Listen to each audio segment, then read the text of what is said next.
apologize. I'm sorry to interrupt. Are you finished? Yes. So I just want to follow up on Justice Alito's line of questioning with you, because I think I heard you say there could be some examples where you could criminalize the act of soliciting or aiding and abetting an underlying civil offense, whether it's prostitution or assisting the suicide of a vulnerable person. And once you said there could be circumstances, at least possibly, where such a law would be narrowly tailored and would survive. How does that affect our overbreadth analysis? Because now we're saying the civil criminal distinction isn't what matters. There are some categories of cases, even with respect to underlying civil offenses, where the government can regulate aiding and abetting or soliciting more specifically and dramatically than the underlying offense. So now we've narrowed the category of dispute. How does that affect the overbreadth analysis?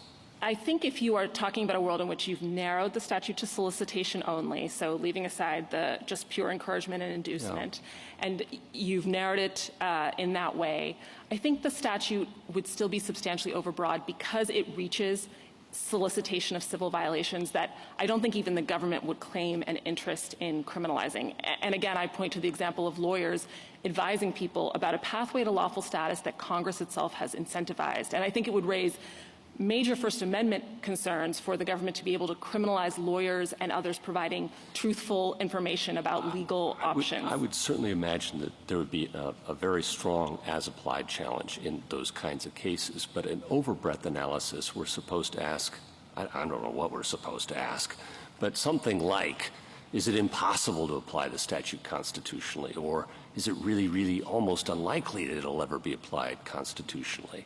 And you're positing a narrow set of cases in which it would be a good First Amendment challenge might exist. But again, how do we struggle with this overbreadth? When's enough enough?